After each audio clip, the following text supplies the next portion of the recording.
বিচারক বললেন, Richard Ramirez, আপনাকে 19টি অভিযোগে মৃত্যুদণ্ড দেওয়া হলো। অপরাধীটি সরাসরি বিচারকের দিকে তাকিয়ে গর্জন করে বলল, তোরা কিটগুলো আমাকে অসুস্থ করে তুলছিস। আমি প্রতিশোধ নেব। শয়তান আমাদের সবার ভেতরেই বাস করে। উদ্ধৃতি চিহ্ন। এবং সে এখানেই থামেনি, কারণ সে উপস্থিত সবাইকে বলে যে সে ভালো মন্দের ঊর্ধ্বে এবং আদালতের সবাইকে পরজীবী বলে আখ্যা দেয়। ইনিই রিচার্ড রামিরেজ, যিনি নাইট অস্কার নামে পরিচিত। 13টি খুন, 5টি খুনের চেষ্টা, 11টি যৌন নিপীড়ন এবং 14টি চুরির দায়ে দোষী সাব্যস্ত। এবং 1985 সালে 5 মাস ধরে সে লস অ্যাঞ্জেলেসকে সন্ত্রস্ত করে রেখেছিল।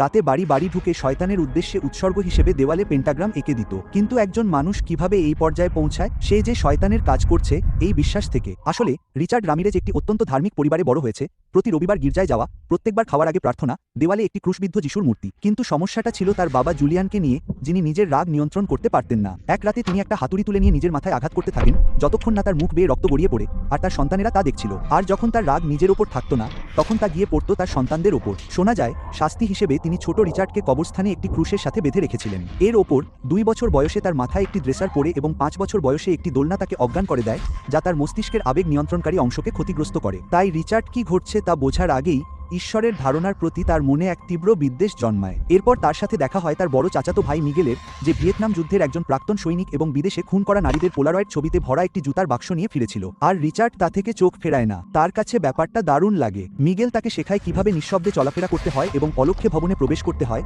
আর বলে যে জীবন ও মৃত্যুর ওপর ক্ষমতা থাকাটা ঈশ্বরতুল্য। তারপর একদিন রিচার্ড মাত্র 3 ফুট দূরে দাঁড়িয়ে থাকা অবস্থাতেই মিগেল তার স্ত্রীকে মুখে গুলি করে, আর রিচার্ড রক্ত পরিষ্কার করতে ফিরে যায়। এবং রিচার্ড এতে ঘিনঘিনে বোধ করে না, সে বরং মুগ্ধ হয়। তাই রিচার্ড নিজে থেকেই বিভিন্ন জিনিস পরীক্ষা করতে শুরু করে। প্রথমে মরুভূমিতে পশু হত্যা, তারপর হলিডে ইনে চাকরি নিয়ে রাতে অতিথিদের ঘরে লুকিয়ে ঢুকে পড়া এবং মিগেলের বর্ণনা করা সেই শক্তিটা অনুভব করার জন্য বন্দুক হাতে ঘুমন্ত অপরিচিতদের ওপর দাঁড়িয়ে থাকা। তারপর সে ক্যালিফোর্নিয়ায় চলে যায় এবং বাড়িতে বাড়িতে চুরি করতে শুরু করে। এরপর সে একটি 9 বছরের মেয়েকে হত্যা করে। তারপর সে একজন 79 বছর বয়সী মহিলাকে হত্যা করে এবং কিছুই হয় না। কোনো গ্রেপ্তার নেই, কোনো পরিণতি নেই। শেষ পর্যন্ত সে স্কিড রোতে গিয়ে পৌঁছায়, প্রতিদিন শরীরে মাদক ইনজেক্ট করতে থাকে, পচা দাঁত নিয়ে সম্পূর্ণ একা, আর পৃথিবীতে এমন কেউ নেই যে সে উধাও হয়ে গেলে খেয়াল করবে। তারপর কেউ তাকে শয়তানের কথা বলে। আর যে ছেলেটা তার ধার্মিক পরিবারকে প্রতিদিন প্রার্থনা করতে দেখেছে এবং কিছুই পায়নি, তার জন্য শয়তানবাদী প্রথম জিনিস যা সে যা দেখেছে তার সাথে সত্যিই মেলে। তাই সে ধর্মান্তরিত হয়, সব জায়গায় পেন্টাগ্রাম আঁকতে শুরু করে এবং বিশ্বাস করতে শুরু করে যে সে শয়তানের নির্বাচিত সৈনিক। 1985 সালের মার্চ থেকে আগস্ট মাসের মধ্যে